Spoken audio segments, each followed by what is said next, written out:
Welcome, teacher friend. I'm Lori. And I'm Melissa. We are two literacy educators in Baltimore. We want the best for all kids, and we know you do too. Our district recently adopted a new literacy curriculum, which meant a lot of change for everyone. Lori and I can't wait to keep learning about literacy with you today. Hi, everyone. Welcome to Melissa and Lori Love Literacy. I'm Lori, and I have Brian Kingsley and Melissa Loftus here with me. Brian is the Chief Academic Officer of Charlotte Mecklenburg Schools in Charlotte, North Carolina. We are really excited to have him today because he has an incredible article coming out soon called Scaling Literacy Success Through Reading Science. So we're really pumped up for you all to read this article, and we wanted to elevate some of the ideas and hear directly from Brian about this article.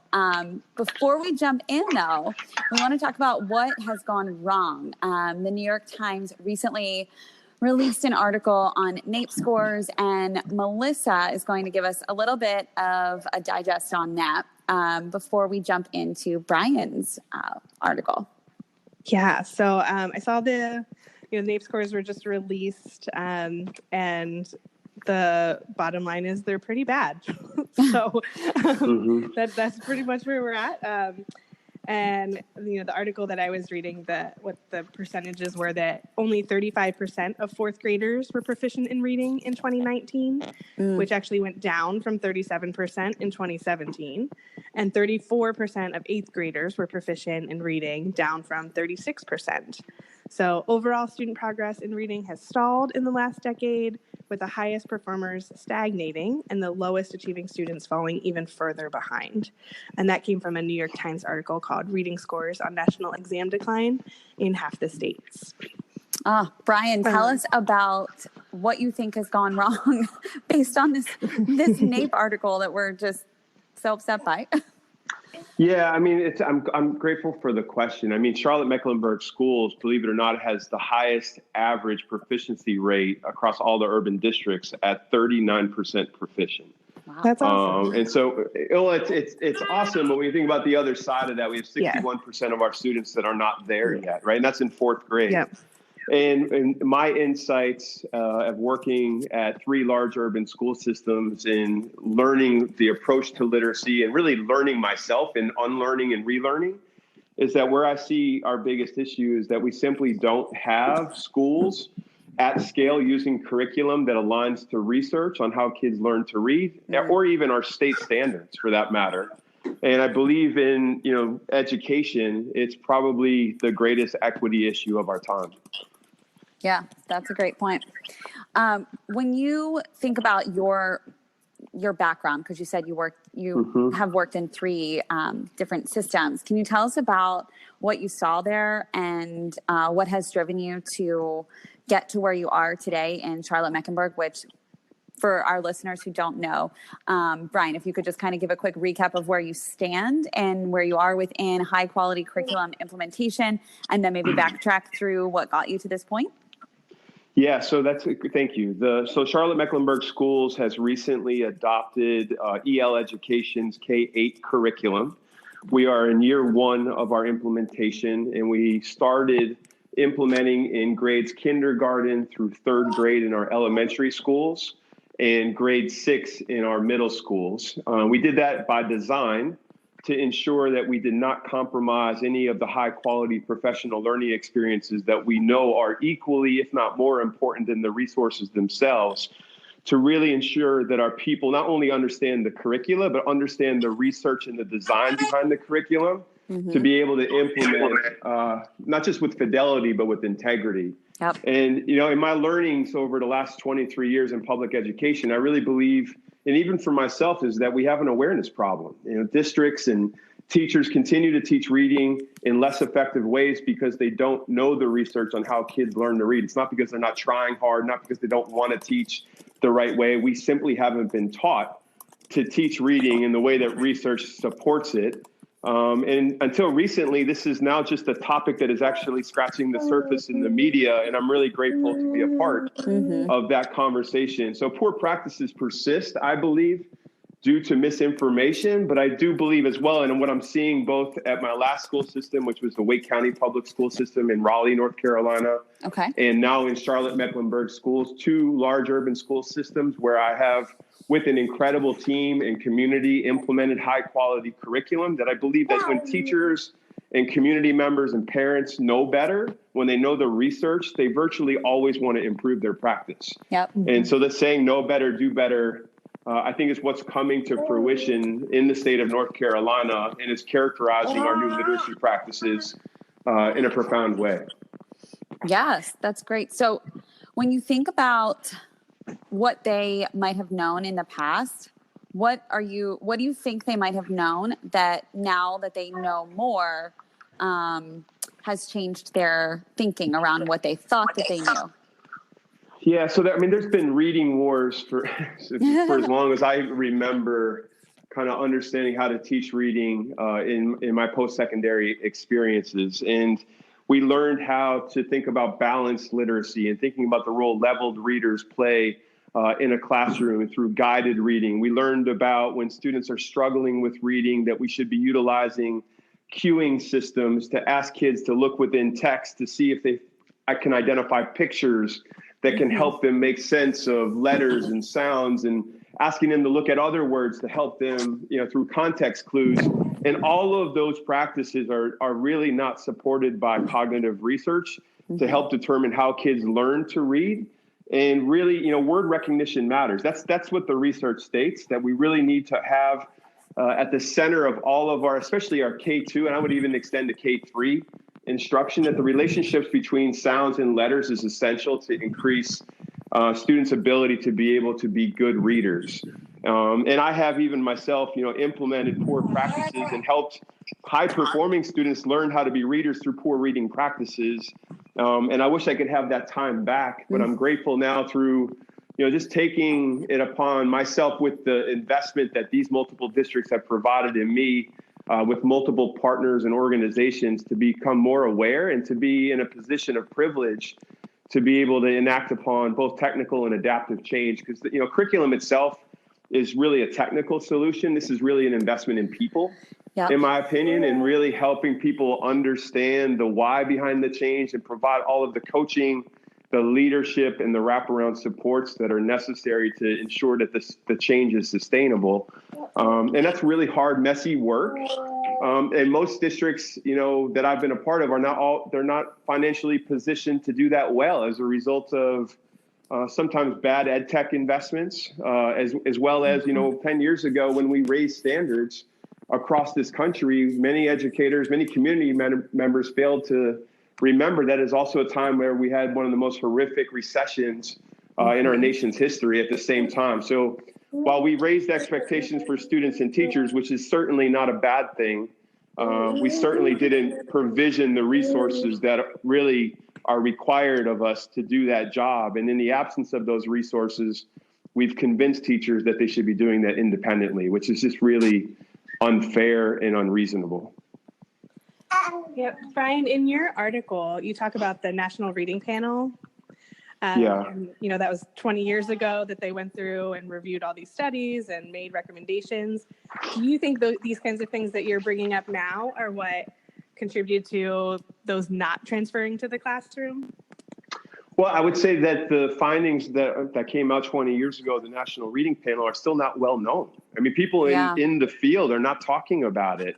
The people who are coming and knocking on my door to try to sell me curriculum and products, very few of them are really interested in anchoring their products, their services in that level of research to do the work that's in front of us. In most cases, we're actually trying, I see the ecosystem that surrounds school systems much more focused on intervention and focused on, these patchwork type approach. I refer to this in our community that, we have provisioned all of these different snacks in the absence of having a healthy, nutritious meal at the center of our instruction and the center of our classrooms, which is really the marriage of high quality instructional resources, a deep investment in teacher knowledge and skill, and making sure that we're also investing in the role that our students play in their learning. And, the mistake that I have made multiple times is I've only focused on one or two of those aspects of what really define the instructional core. And what I'm learning through research is that when you change one of those, you got to change them all. And I feel like I'm much more positioned to tell my story, to be vulnerable in the mistakes that I've made, both as a teacher, as a school leader, and as a district leader, to help people learn, to make better choices on behalf of kids, because the results are there. When you look at the NAEP results, the two states that I'm not surprised are showing the greatest surge in performance are both Mississippi and Louisiana. And from the policy level to the materials level to the execution and the accountability level, they are pioneering systemic change across an entire state in an incredibly transformative and speedy way. And we have a lot to learn from those two states right now. But sometimes, the political nature of the work and the change is really difficult too. That is true. It can be a little political. One of the things that you brought up that I really wanted to highlight is that idea of adaptive and technical change. Can you speak a little bit more about that and what that looked like for you in Charlotte Mecklenburg as you began to implement? Because I think that sometimes we adopt a high quality curriculum and we think, great, check the box, now we're good. But there's so much more that comes along with it. So I'd love to hear about your experiences and what adaptive changes came after that big technical change that really was the starting point for all of this. Yeah, I mean, the technical change. So let me take one step back to go a few steps forward. Please. I think it's really important to create some awareness for the change and why the change is important. I have had the benefit of partnering with TNTP, the New Teacher Project, in all three systems that I've worked in. In Broward County, Florida, the sixth largest district in the country, I had an opportunity to witness that partnership through the Gates Foundation as I was actually exiting the system and leaving and moving to North Carolina. And they did a quality review of our core ELA and mathematics curriculum 6 years ago. And I had no idea at that time that what we were being provisioned and what we were actually internally and locally selecting was not necessarily aligned to our new standards. It was the first time I was recognizing that publishers were actually just changing the covers of their curricula when they when we moved to Common Core and hiding within it a curriculum that was either aligned or still probably misaligned to the previous state standards. And so that was a deep level of awareness and kind of like, wow, I had no idea. And as a chief academic officer in each of these organizations, it's my job to know that, right? So there's no finishing school for people in my position. And it's a lonely, isolated position in all districts. So I think partnering with them and understanding and helping actually having data that is within your local context. I've utilized that when I moved to North Carolina to help go visit hundreds of classrooms to understand what types of tools should we be using when we actually evaluate both written and taught instruction. I became aware of student achievement partners, their IPG, their instructional practice guide, which is helpful in understanding whether instruction is at the grade appropriate level or not. I became aware of their other tool, the IMET tool, the instructional materials evaluation tool, which I began to train and develop all of my leadership teams within academics of each of these different school systems so we can begin to more deeply evaluate the quality of a curriculum beyond either a sales pitch, beyond the bells and whistles and or the swag that a publisher might want to try to sway a vote through the procurement processes on, right? So we began to be centered much more on quality. And it was also the first time 6 years ago that I've heard of the nonprofit organization Ed Reports. And as I had an opportunity to lean in and explore the work that they're doing with teachers, with states across the country, I was really incredibly amazed at their approach.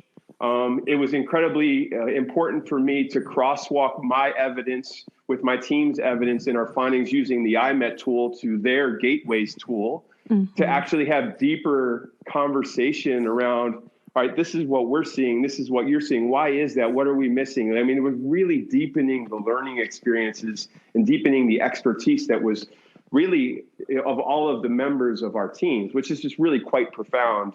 Because as you know, again, I go back 10 years ago when we changed standards, we didn't only not change resources, we didn't really change professional learning experiences to align to those expectations either. Yeah. And so I think the change, you know, going back to your original question around technical and adaptive change, like really being centered on why this change is important to your school system is really, to me, one of the most powerful first steps that you have to take. I have the luxury, being in a large school system, to have probably more resources than a moderate to small size system. So if you can't partner with an organization like TNTP to do a quality review, then you at least know you have ed reports that has done that heavy lifting on your behalf. And so it starts there. And then I think the release of their research report, The Opportunity Myth, last year, the timing was absolutely perfect on that to really deeply kind of connect not only the work that I had been doing, but, you know, one of the reasons why I wanted to be a part of Charlotte Mecklenburg Schools is that they were just in the early stages of implementing a 6-year strategic plan. And it was centered all around understanding and executing and deepening the instructional core. They were really laser focused as a community way before I got here on what they wanted to do. And I felt that the learnings and even some of the mistakes that I've made in my prior positions could really be helpful to not only help add value to the resources in the PD and the change in this community, but also do so with 20% of all students in North Carolina, which I believe is a tipping point to creating change, not just within our local communities, both in Charlotte and Raleigh, but across the entire state in terms of informing around what high quality curriculum and high quality instructional practices look like. And so from a technical perspective, like once you select the curriculum, I mean, that's really incredibly important in terms of the approach that we take, but implementing is obviously even more important, and doing that gracefully requires, it's not a tap dance, but it may be a salsa, right? There's a moving of back and forth. There's a lot of listening. You have to involve the community in the change, and the technical aspects of the change are, yes, you provision new resources. Another technical aspect of the change is that we really need to attend to the precision of standards and understanding our standards more deeply while we are implementing that curriculum. We also understand that we have to begin to think about how do we invest in professional learning experiences for everybody that's involved, and how do we engage parents in the community in that change. I think those could be interpreted some level as adaptive, but I really believe in the nature of our work, that those three aspects of change are very much technical. They don't really disrupt any of the institutional norms and infrastructures that we may have created over time that continue to cultivate and create disparities in achievement and in the identification of students who should be actually accelerated in multiple types of ways in our school system. And we recognize that has to do with bias, and that has to do with race. And we're tackling that head on too. And we're referring to it as both mirror and window work. I'm certainly not on this podcast deputized to have a courageous conversation about race, but I am deeply exploring my own racial autobiography to be reflective as an executive leader, as an educator, of how I'm showing up in the work. To make sure that I know as a white male, I've been extremely privileged to not only hold positions of power and authority, but just by being who I am, I walk in a persona of privilege every single day. And I'm really needing to be reflective, both as an individual with my team and the people that I serve, to ensure that we're naming that our systems may not be designed, they're not designed to ensure all students are successful every day. And we got to call that out. This is not about just taking new resources, partnering with the right organization, buying something, telling somebody good luck. This is about really hard, messy, cerebral, and heart work that is going to require us to question everything that we once thought to be true. And, this again, so Paul Gorski is a researcher that does a lot of equity work.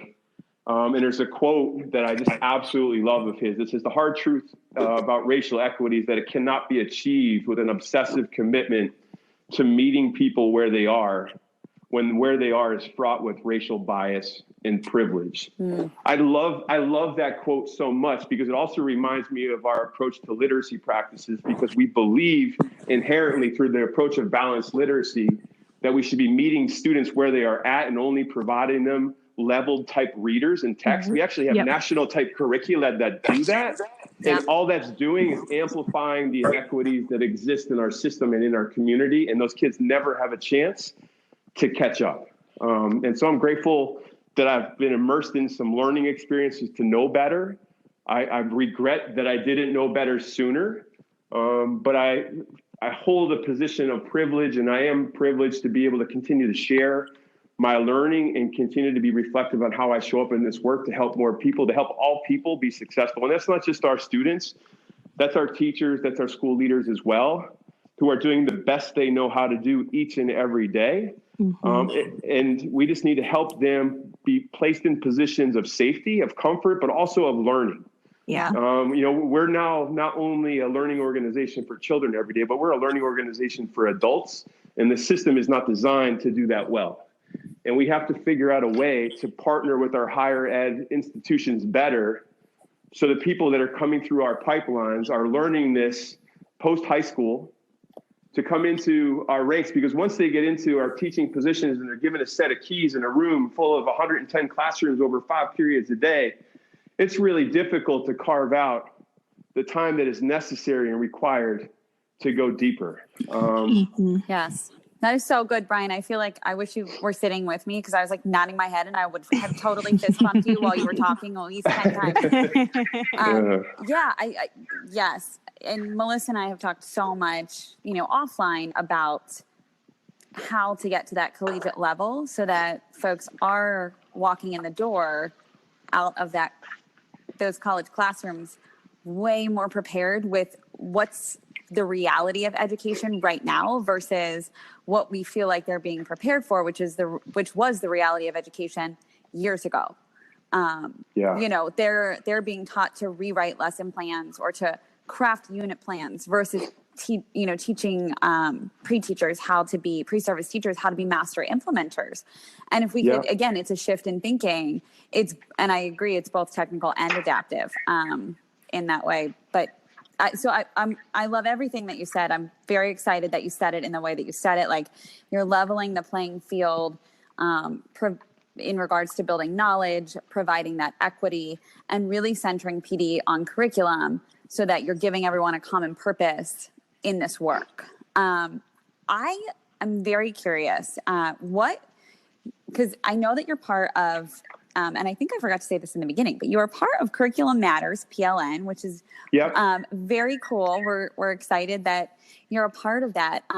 If you were to meet, a CIO or an executive director, someone in a district who makes decisions around curriculum or who has the ability to impact decisions around curriculum, and the district is not using a high quality curriculum currently, what advice would you give them? What words would you say in order to help them understand the importance of this very first step in technical change?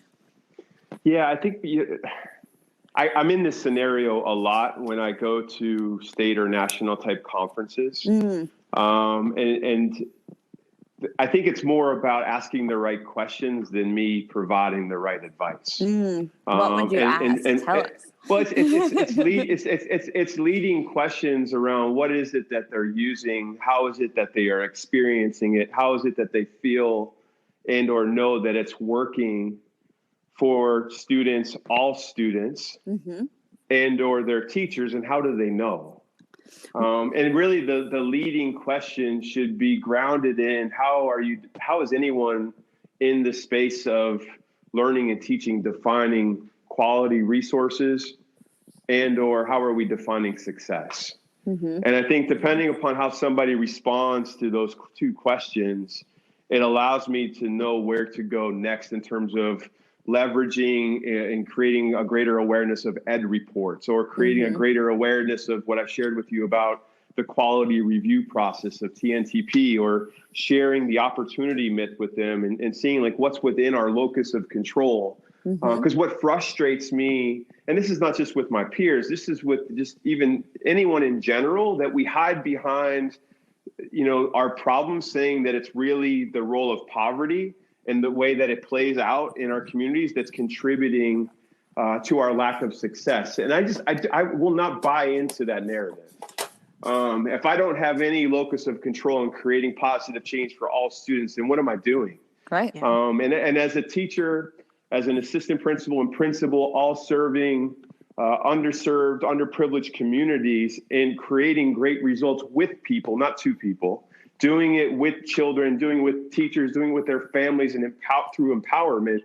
I know great things can happen for all kids. The research is out there. All kids can learn to read. We're not putting all of the right conditions in place to make that happen. And we got to stop hiding behind the fact of saying that we are. We may be doing what we think is the best that we know how at the time, and we should not be indicted for what we think is the best. But I think I think all educators want to do better when they know better. And so trying to ask the right questions and push a little bit around the approach, I think is really the most important thing to do. Because like I said in the beginning, when you were asking me, like, why does this problem persist, whether it's with NAEP scores or high quality curriculum, I just think it's a lot of misinformation. And I've been really blessed to work in 3 school systems that have a lot of resources, that have provisioned me with a lot of opportunities to learn, to grow, to allow me to lead and play and create and make mistakes, and recognizing that failure is a part of this work. But there's a level of seriousness behind this work too, because we don't make widgets. We're investing in human beings. And there's a sense of urgency. Anytime I talk to another person in a role of mine, we all feel that sense of urgency. I mean, I'm grateful to work for multiple superintendents who have always found a lot of respect for the chief academic officer position. But I do believe it's somewhat of a thankless position in the community, because, we're the one kind of pushing and prodding change when people, even myself, I don't like to be pushed and prodded to change, unless I really understand all of those things. And I really want to continue to put myself in the end user experience to know what that feels like, to know how are we showing up and making people's hearts feel, as much as how are we pushing them in their minds. But, there's a lot of work to be done, but I believe in this industry. I believe the impact that public education can have in the lives of all children.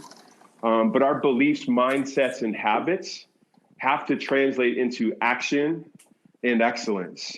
We can't just talk about that. We actually have to do some things. And I've been really blessed to be in a space where I've been able to accomplish some things and learn from a lot of mistakes. And it's important for me to talk about both to relate to anybody. Because I certainly have made probably more mistakes than successes that I've had. But, all of those have been learning experiences for me to hopefully better serve all of the communities that I've been a part of. Yeah. Yep. One of Brian, the things, and I know, sorry, Melissa, we totally talked at the same time. Go ahead. We're so excited. Brian, I was just going to ask if you could do a quick recap of, if someone was sitting here listening to this podcast thinking like, I'm not sure if our reading program is evidence-based or not. Can you just do a recap of like, what are the things they should be looking for or should have if it's evidence-based? Yeah, so I mean, right away, I would be like leaning them towards ed reports, but I would actually be talking through things that I know that exist both in their gateways approach as well as student achievement partners, instructional materials evaluation tool. So I would be asking them, is there highly complex grade appropriate text at the center of your instruction every single day as a non-negotiable? Yes. And are you provisioning that for every student? Like that's a yes or no question. That's almost like a gatekeeper to say, because if that's a no, then you realize that you got to kind of back up and figure out why is that important in the first place, using the context of what the standards call for to begin to explain that. The second thing I would be asking for is how they are utilizing evidence and practices and questions within the curricula to have students naturally, almost 85% of the time that they are in instruction, embedded with it, in a learning experience, leveraging evidence within the text to show continued deep understanding of what they're learning through different types of speaking activities, writing activities, reading activities, and creation. I think that's really important too. Yep. I've seen districts begin to dabble with both of those two components. Where I see a big space to grow across the country is really understanding that each of our curricula and or our units and modules should be in service of teaching children to build knowledge. Yeah. We've lost as a result of, I would say, bad policy, both at federal and state level. And I say that respectfully, because I don't know if I knew it was bad at the time. But we've actually incentivized, we began to chase test scores and teach standards in isolation rather than teaching literacy as a means of helping a student make meaning of the world and themselves within the world that they live. Yeah. Oh my God, and we've lost our way. I mean, we're teaching main idea just to understand what main idea is without them understanding what was an author's intent and why they made the main idea of the text that they crafted in the way that they did, like to really understand the purpose and the mindsets behind why text was even crafted in the first place, and the design and the language and the juicy sentences. Like all of that is really, really important. And we missed the mark on that as a result of chasing an end of grade or an EOG or a NAEP score. Yeah. And that's an adaptive change pace, because teachers are, we have rewarded people for not doing that. Yes. Right? Like, yes. And so teaching isolation. Yep. Yeah. And sometimes we financially incentivized those types of rewards. So like, how do you help a teacher walk away from that practice to recognize that we're actually in search of something bigger? And to me, that's where the power of Louisiana and Mississippi surging through the country with their NAEP results, to me, makes a case that the path that we are on in Charlotte Mecklenburg schools, as well as the Wake County school system in Raleigh, is the right path as a result of really not just thinking about this around like a 1 year, 2 year runway to get a quick fix and a quick bump on our test scores, but to really understand that this type of foundational work is absolutely essential if any of our kids are going to deeply understand the complex text that they're going to get in high school, college, and in their careers. So I just think that those things are really important. And the last thing that I would say from an evidence-based piece, especially in the K2, is that we really need to ensure that we're teaching daily systematic phonics and not, just kind of taking these hodgepodge approach. It really needs to be, structured and scaffolded and sequenced in a very, very specific way. I'm really grateful that EL Education, and one of the reasons that we wanted to partner with them is that their K2 curriculum is really rooted in Dr. Linnea Aries' research around microphases and helping students develop from a pre-alphabetic phase to a consolidated alphabetic phase of really how they're understanding the meaning of syllable types and consonants and letter sounds, to make sure that they're making sense of words and identifying the ability to spell words, even with, obviously with multiple syllables. I think all of that's really, really important. And if you're not doing that every single day, think about what the gap that we're creating when those students get into fourth grade, fifth grade, and what type of opportunity do we have to help them catch up? Yeah. And that's a problem of practice that we're really grappling with right now. Yeah. Brian, I want to just share two things. The first is about that number 3 that you shared about systematic phonics. I was in a district a few weeks ago, and a school district office, and about to talk with some leaders and some teachers about Wit and Wisdom ELA curriculum. And this mom walks in, and she signed in and stood next to me, and she said, "Are you here to talk about curriculum?" Because I guess she saw the materials. And I said, "Yeah, I am." She said, "Is it about the science of reading?" And I said, "Well, yes," because I wasn't sure where she was going. She said, "So I have 2 dyslexic kids. Please do whatever you can to get systematic phonics into the schools. What can I do to help you?" And I said, "Well, definitely talk to whoever is in charge from the district after, this presentation. It's not, we are not systematic phonics, but we do believe in that as well. And I said, I'm really impressed that you have such deep knowledge of it, because we talked for a bit. And I mean, just to see a parent who had to make herself an expert based on desperation for her fighting for her kids' lives, because they could not read because they did not get systematic phonics.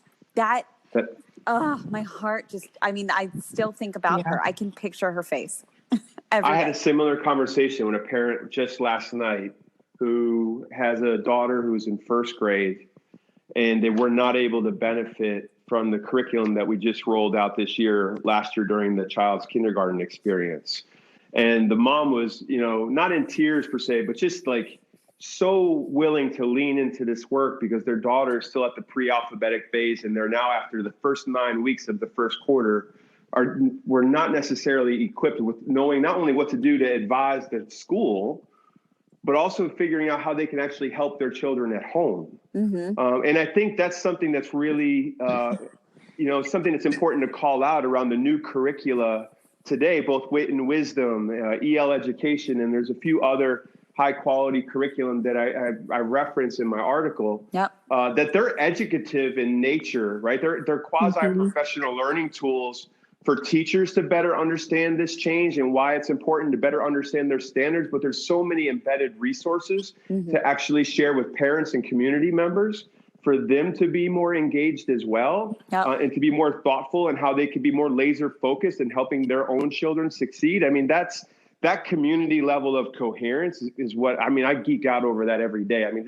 that's like my dream, is to get everybody kind of rowing the boat in the same way, the same form, the same speed. I mean, you can go deeper, faster when you create that, and just to create that type of excitement and energy through awareness and education. Because again, everybody wants to help. I've not met one teacher, one principal, one community member that doesn't want to figure out how best to serve their community or their children. It's just a matter of equipping them. And I know that I don't mean that to sound like all of this is easy. No, yeah. But it hopefully elevates the responsibility that we have as educators to simplify to simplify our message so everybody understands like what this really means. Mm-hmm. Talking about curriculum in the community is not the sexiest type conversation, right? It doesn't. I actually think it's very sexy. I like nothing more. Okay. Well, no, but I think that most people don't.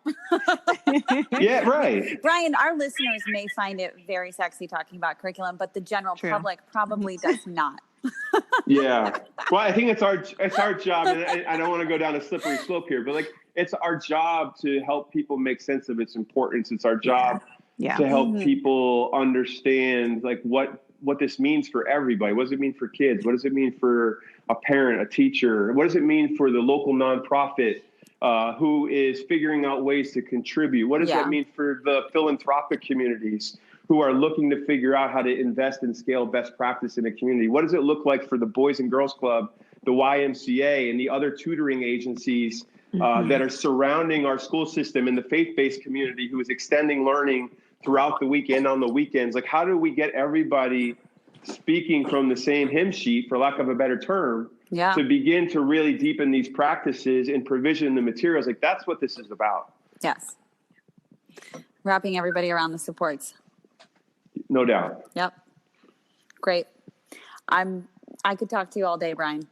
I've enjoyed it. It's been a lot of fun. Thank you. Yeah. Melissa, do you have any final questions for Brian? Well, I think, like always, we always ask for one last piece of advice. You've given a lot of advice already, but if you had one last thing to leave with our listeners, what would you tell them?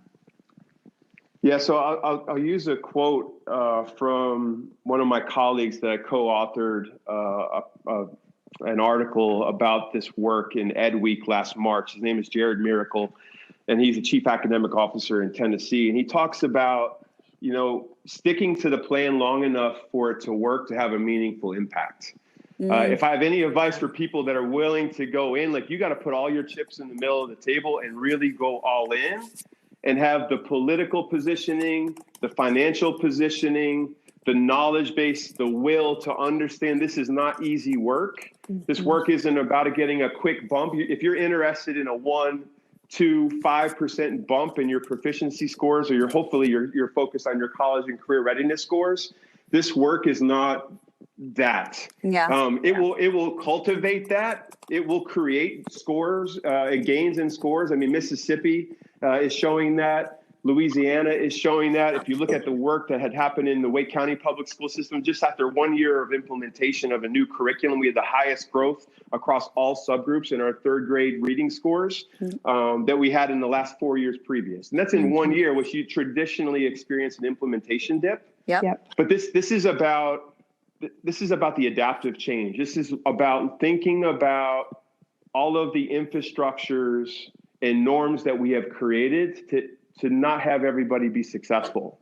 And you have to have a long-term and a short-term vision to take this work on, and the fortitude to stick it out when it may not work right away, because we're actually asking people that we deeply care about and that we serve every day to unlearn and relearn. And we need to respect that deeply. And that's what I would share. That's great advice. I like great that. advice.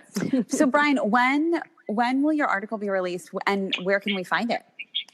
It'll be released tomorrow. Ooh. AASA, our National Superintendents Association, will be releasing it digitally tomorrow. So I'm super excited about that.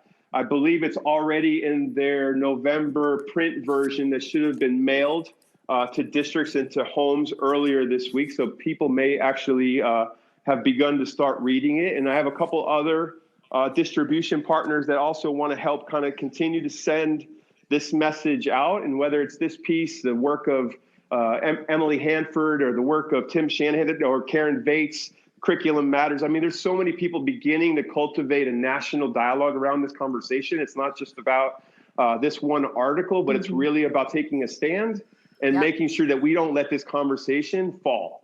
We got to keep this going and create momentum, because I really do believe, along with a lot of other people that I've had the pleasure and honor of to do this work, that literacy is the innovation opportunity of 2019 and beyond. We got to stop chasing bells and whistles and recognizing we cannot celebrate innovation when we're cultivating children who can't read post-graduation. That's not acceptable. Absolutely. So we are right there with you. We are on the literacy. Karen Bates says literacy tsunami, right? That's right. We're literacy crusaders in this literacy renaissance, and we are right there with all of you. So thank you for that. We appreciate you so much. Yes. I appreciate you both too. Thank you for helping me, just share this message, share my passion and my heart. And I'm hopeful if, anybody would like to partner and think about this work with me, I'm an email, a Twitter, direct message away. My handle is @edukings, EDUKINGS. And again, I'm the proud Chief Academic Officer of Charlotte Mecklenburg Schools, and we're here not just to serve our local community, but all communities, and we like to learn together. So I'm hopeful through this work and spreading the word that I can continue to work with other people to do good work on behalf of our children. Oh my gosh, I know you're going to have many fans after this, Brian. So we will include your information in the show notes. Thank you so much for taking time today to podcast with us. We are thrilled that we got to speak with you. And for our listeners, be sure to check out Brian's article.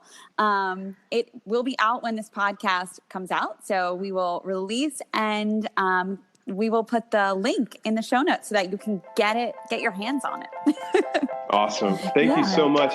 Thanks, Brian. Thank you. Bye. All right. Take care. Talk soon. Bye-bye. Bye.